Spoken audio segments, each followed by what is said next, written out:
We hear all the time, you can't rely only on referrals to grow your business.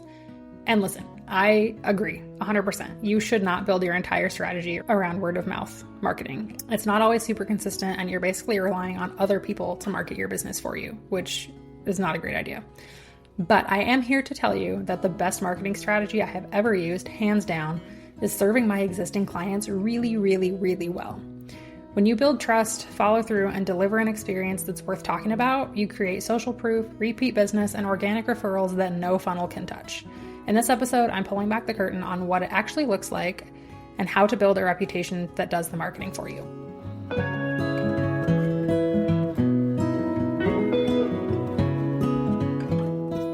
Welcome to the Six Figure Brand Podcast, where each week we're pulling back the curtain on what it really takes to build a six-figure business as an online service provider. I'm your host, Morgan. I'm a branding expert, online agency owner, mom of two, and military spouse, and I'm obsessed with helping entrepreneurs like you understand the ins and outs of branding so that you can use it to grow your business without sacrificing your sanity. Whether you're just starting out or focused on scaling, we're diving into everything you need to build a profitable and sustainable online business. Let's get to it.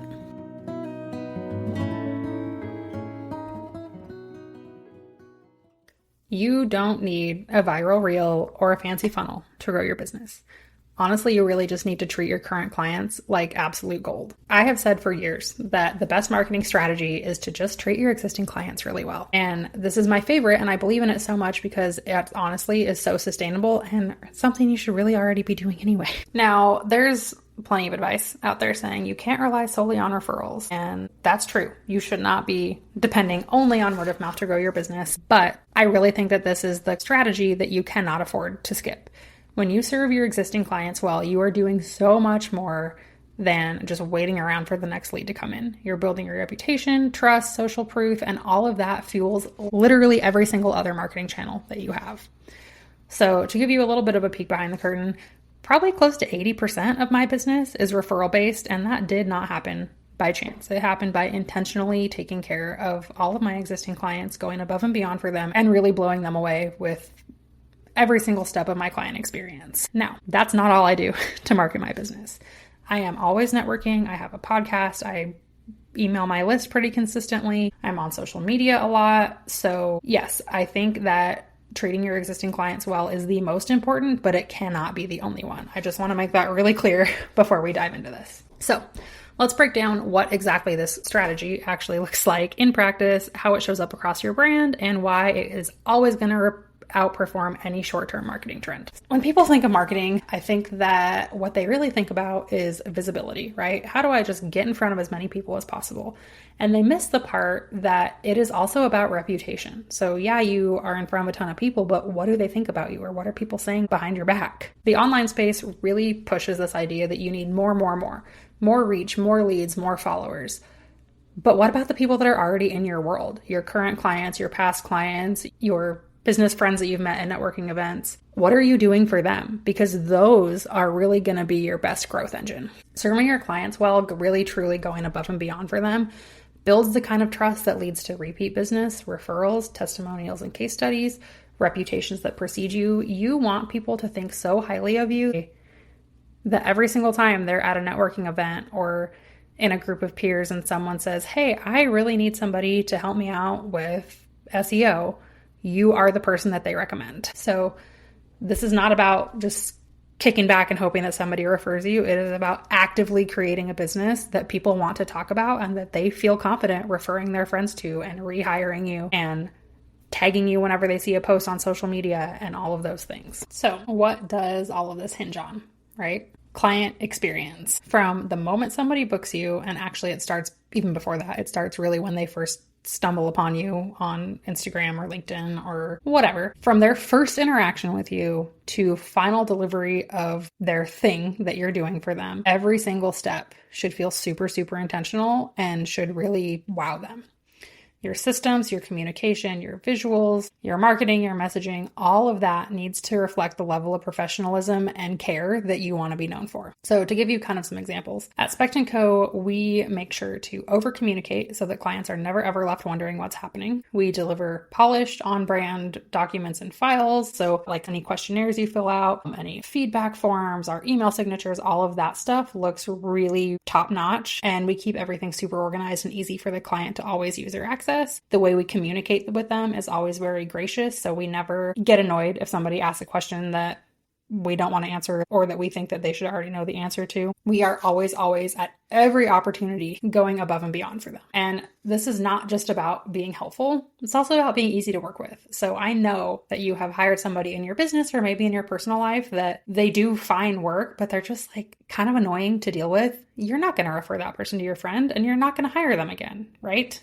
That's what we're talking about here. I also want to talk about this now before we get too deep into the episode. All those things I just mentioned, over communicating, going above and beyond with kind of our internal documents and files, keeping everything easy, not getting irritated with our clients, all of that stuff. If you are not charging appropriately for your services, all of that is going to feel super annoying and like a huge pain in the butt. So to kind of circle back to that, we don't get annoyed with our clients for asking silly questions thing. If I were charging $250 for a branding package, I for sure would get annoyed about those things. I'm human. Things irritate me too. But whenever I'm charging, $5,000 plus for a branding package, I do that because I'm building those things into my pricing. So I know that clients are going to have questions that maybe I wouldn't have, or they're going to need a little extra hand holding or this or that.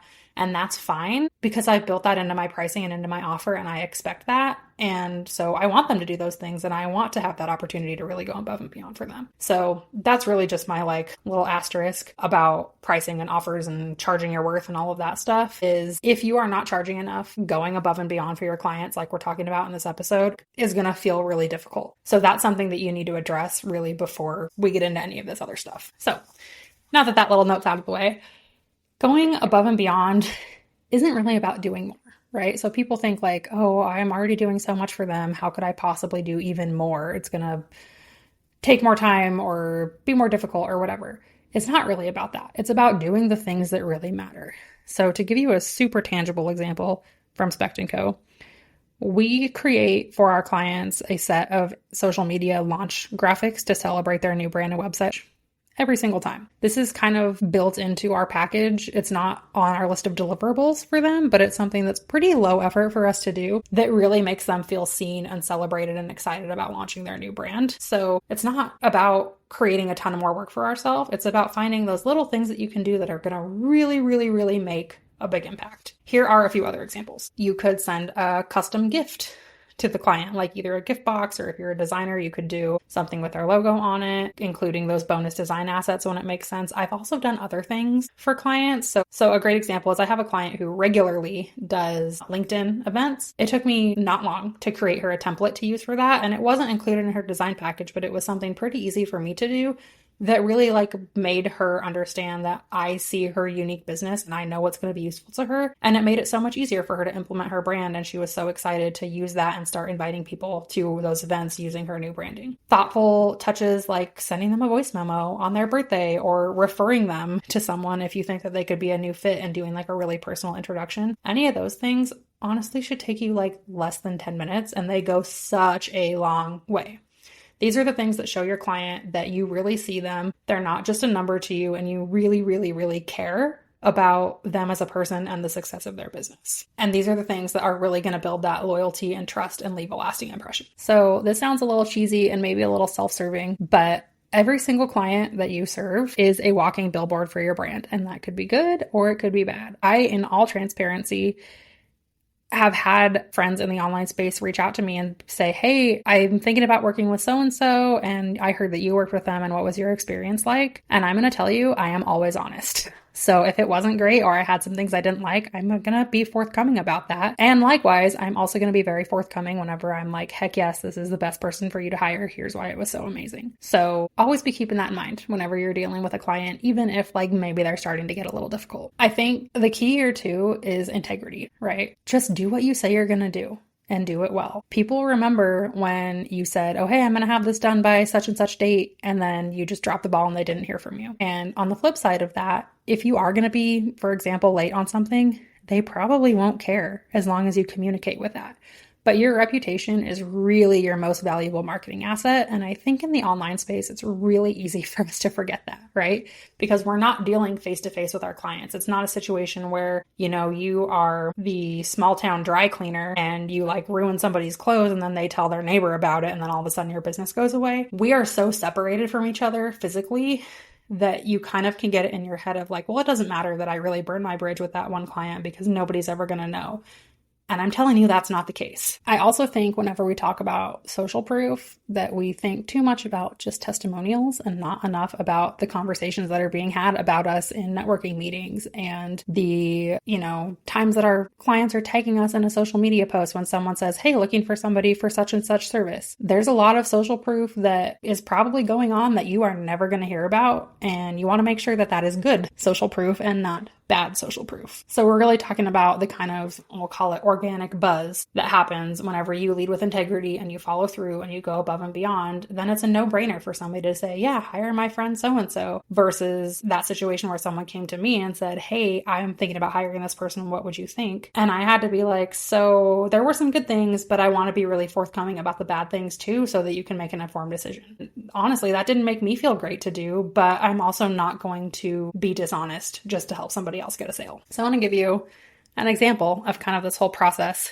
in action. So many years ago, 2018, 2019, before I even left my 9-to-5, was in a group coaching program with a gal named Robin. She was a business coach. Today, I just recently looked at kind of my like referral roster tracker thingy that I have. She has referred, I think, close to like 15 clients to me. And let me be clear, Robin was never a client of mine. She just saw me in our group coaching program. We built a relationship. We became friends. And she saw the amazing work that I was doing for my other clients and then started sending all of her clients my way. That is not something that I asked her for. Ever. It's something that happened organically because she saw with her own eyes what it's like to work with me, the value that I bring to people, and she knew that I would take good care of her clients. So this is not encouraging you to go to all your friends and say, hey, please refer me some clients, or do you know anyone that could use my services? What this is really about is showing up with integrity, doing what you say you're going to do, going above and beyond for people, and letting that speak for itself. When you build those strong relationships with clients and colleagues, they become part of your marketing team without you even asking. So I just wanted to give a little example of, yes, it's about treating your clients well, and you're doing that because you want those clients to refer more clients to you, but it's also about treating your clients well because other people are watching and they could also become great referral partners for you. A little earlier in the episode, I talked about this more mentality that we have in the online business space, and I want to circle back to that.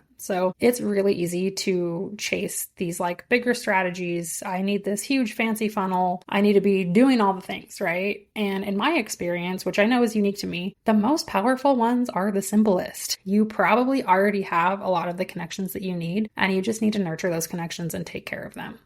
Serving your clients well, treating your people well creates a ripple effect that no social media strategy can replicate. Now, the downside here is that it takes a little while, right? None of this stuff is instantaneous. But here are some things that you can do today to kind of start moving the needle forward when it comes to serving clients well and encouraging those referrals and repeat business. You can reach out to a past client that you loved working with explicitly for the purpose of just checking in and seeing how they're doing. So I would say something like, hey, so-and-so, it's been a while. Hope your summer's off to a great start. Maybe ask them about something that personally about them. Like, is your daughter playing soccer this year or something like that is genuine. The key here is being genuine. And then maybe close out with, I just wanted to touch base. As always, let me know if there's anything I can help you with. Hope you're doing well. I would love to get together for a coffee chat. The end. There's no ask in there. You don't want anything from them. You are genuinely reaching out just because you care about the relationship and you want to check in. Another thing you can do, and if you're not doing this already, please go back and listen to my episode about using client feedback in your business, is make sure that you ask for feedback at the end of every project and then actually use it. I'm going to say that again, actually use the feedback that they give you. So Obviously, you want to use the good stuff for testimonials, but if they give you any constructive feedback, figure out what tweaks you can make in your business so that other people don't have those same hiccups. Number 3 is add something unexpected to your next client project. So whether that's an extra design deliverable or maybe sending them a little gift or a card or something, just something small that makes them feel like they are a person to you and you care about them. And finally, sit down and ask yourself, how can I make working with me even easier? No matter if you are just killing it with all of this stuff, there's always something that you can do to make things feel easier, more thoughtful, more personalized, any of those things. So there are 4 easy things you can do today to start working on improving your client experience, increasing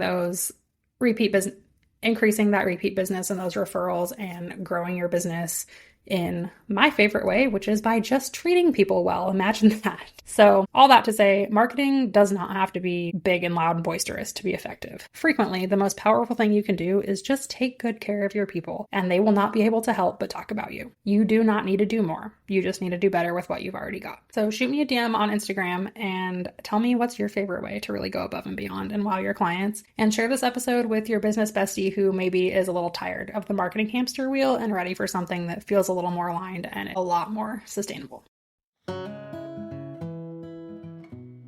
Thanks for tuning in to the 6-Figure Brand Podcast. If you enjoyed today's episode, please be sure to rate the show and leave a review on whatever app you're listening on. And as a thank you, I'll send you coffee on me. Yes, I'm serious. As a smaller show for now, you taking the time to do this makes a huge impact on how we can reach more people and how I can continue to create this content for free. When you take a screenshot of your review, follow and tag me on Instagram at @SpectandCo. I'll send you a $5 Starbucks gift card. As always, don't forget to check out the show notes for any links or resources I mentioned during the episode. Thanks again for listening, and I'll catch you next week.